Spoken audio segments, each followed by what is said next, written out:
الحمد للہ رب العالمین والعاقبۃ للمتقین والصلاة والسلام علی رسولہ الکریم وعلی آلہ واصحابہ اجمعین۔ آج کے درس میں انشاءاللہ ایک دعا کے تعلق سے دیکھیں گے۔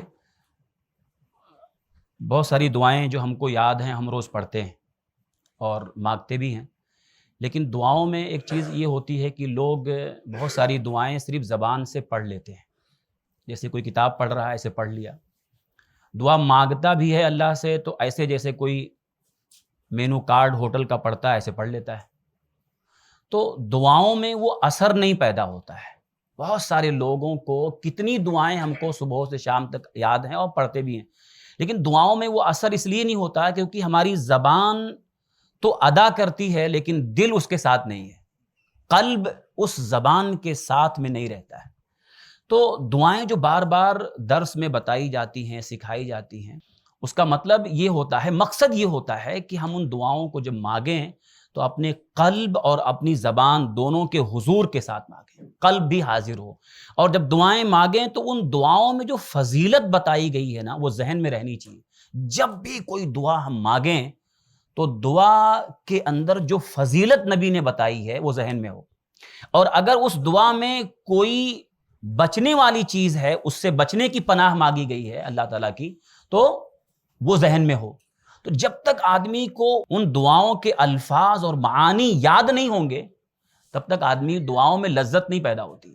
تو آج ایک دعا ہم دیکھیں گے، اور یہ دعا سب کو یاد ہے، ہم روز پڑھتے ہیں، لیکن آپ دیکھیں کہ یہ دعا کتنی جامع ہے، کتنی زبردست دعا ہے، جس کو نبی نے باقاعدہ کہا کہ یہ وہ دعا ہے جو تیرے دین اور دنیا دونوں کے معاملات کو جمع کر دیتی ہے۔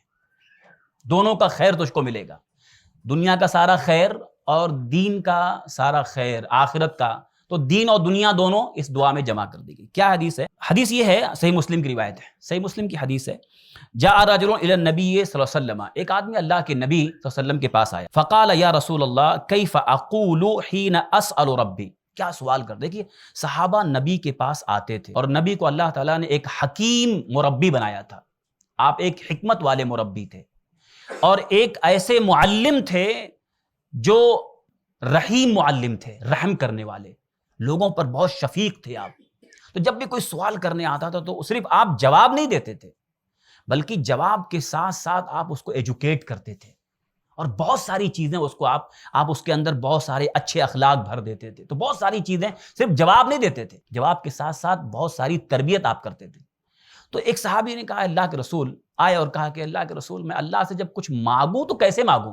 اتنی ساری چیزیں، ایسا کچھ بتاؤ کہ مطلب کیسے مانگوں، کیا مانگوں اللہ سے، اللہ سے کیا مانگوں؟ آپ سوال دیکھیے، کیف اسأل ربی حین اسأل ربی، کیف اقول حین اسأل ربی، میں کیا کہوں، کیسے مانگوں جب میں اپنے رب سے سوال کروں، جب میں دعا مانگوں تو کیا کہوں؟ آپ نے کہا قل، کیا اللہم اغفر لی وارحمنی وعافنی وارزقنی۔ آپ نے 4 الفاظ بتائے، اور ایسے انگلی اٹھا کے آپ نے بتایا، ایسے انگلی اٹھائی۔ صحابی کہتے ہیں حدیث میں کہ آپ نے انگوٹھے کو موڑ لیا ایسا، اور 4 انگلی اٹھائی، اور کہا، کیا کہا؟ فَإِنَّ هَؤُلَاءِ تَجْمَعُ لَكَ دُنْيَاكَ وَآخِرَتَكَ۔ آپ نے کہا یہ 4 الفاظ، یہ 4 دعا تیری دنیا اور تیری آخرت دونوں کو جمع کر دیتے، تیرے دنیا کے سارے معاملات جمع کر دے گی، اور آخرت کے سارے خیر تجھ کو مل جائیں گے۔ آخرت کا جو نقصان ہے وہ بچ جائے گا، آخرت کا فائدہ، دنیا کا نقصان بچے گا اور دنیا کا فائدہ۔ 4 چیزیں، کیا الفاظ ہیں؟ اچھا، ہم روزانہ اس کو پڑھتے ہیں، 2 سجدوں کے بیچ میں سکھایا گیا، وہاں ایک الفاظ زیادہ بھی ہیں لیکن اس میں 4 الفاظ ہیں، تو یہ ہم کبھی بھی مانگ سکتے ہیں، اٹھتے بیٹھتے چلتے پھرتے سجدے میں، کہیں بھی آپ مانگیں، یہ عام ہے۔ وہ صحابی آئے، کہا اللہ کے رسول میں کچھ مانگنا چاہتا ہوں، کیا مانگوں آپ بتاؤ؟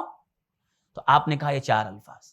پہلا آپ نے کیا سکھایا؟ اللہم اغفر لی، اے اللہ مجھ کو بخش دے میری خطاؤں کو۔ صبح سے لے کے شام تک کتنی خطائیں ہم کرتے ہیں، کتنی غلطیاں کرتے ہیں۔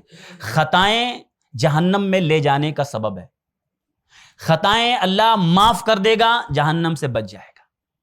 پہلا آپ نے کہا اللہم اغفر لی، اے اللہ بخش دے۔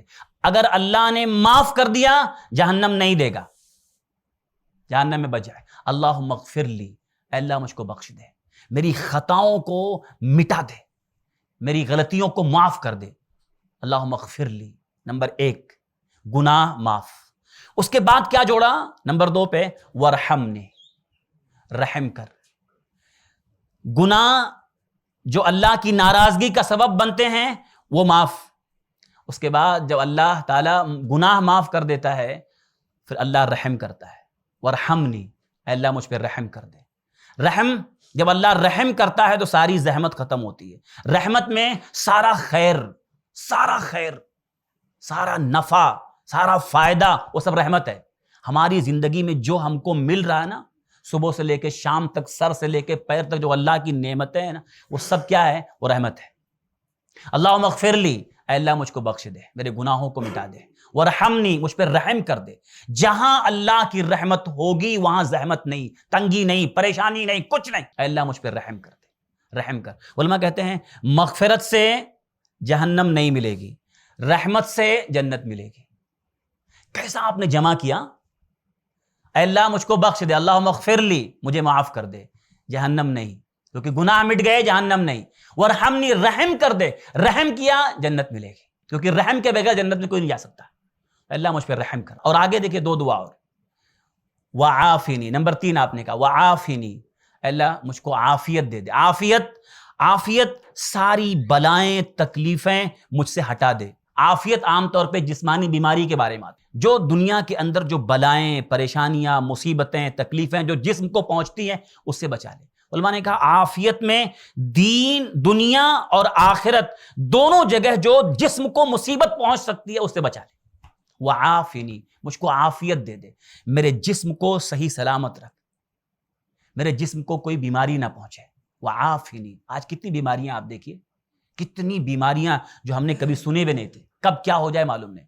وعافنی، اللہ مجھ کو عافیت دے، میرے بدن کو، میرے جسم کو ہر بلا سے محفوظ کر دے۔ وعافنی، مجھ کو عافیت دے دے۔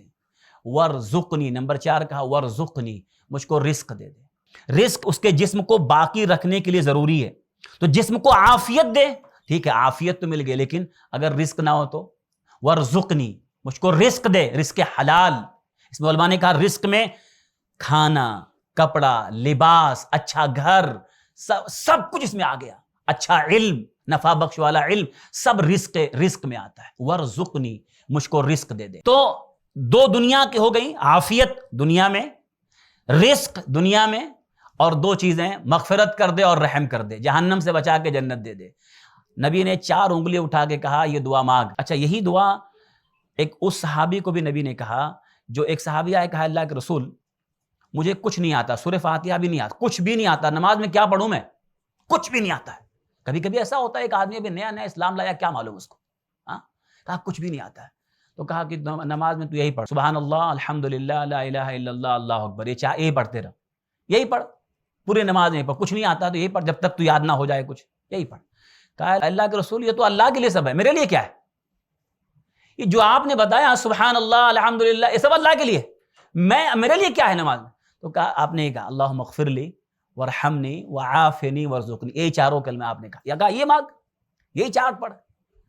تو یہ جو بہت جامع دعا ہے، ہم ہر وقت، ہم دیکھیں دونوں سجدوں کے بیچ میں پڑھتے ہیں، لیکن وہ قلب ہمارا جب ہم پڑھیں نا تو غور کریں کہ نبی نے 4 انگلی اٹھا کے کہا یہ تیرے دنیا اور آخرت دونوں کے معاملات کو جمع کر دے، دونوں کا فائدہ تجھ کو مل جائے گا، آخرت کا بھی فائدہ، دنیا کا بھی فائدہ، دنیا کا بھی نقصان سے بچ جائے گا، آخرت کے بھی نقصان سے بچ جائے گا۔ تو یہ جب ہم پڑھیں تو ذہن میں وہ حاضر ہو کیا ہم بول رہے ہیں اللہ تعالیٰ سے۔ اللہ تعالیٰ ہم سب لوگوں کو نبی کی دعاؤں کو یاد کر کے اپنی زندگی میں معمول میں لانے کی توفیق عطا فرمائے، آمین، تقبل رب العالمین، سبحانک اللہم وبحمدک، اشہد ان لا الہ الا انت، استغفرک واتوب الیک۔ ایسے ہی فائدہ مند اسلامک ویڈیوز دیکھنے اور منہج سلف پر کتاب و سنت کی تعلیمات کو عام کرنے میں ہمارا تعاون کریں، تاکہ آپ کے لیے ذریعہ نجات، جنت کے حصول کا سبب، ساتھ ہی مال میں برکت و اضافے کا ذریعہ بھی بنے، آمین، جزاک اللہ خیرن۔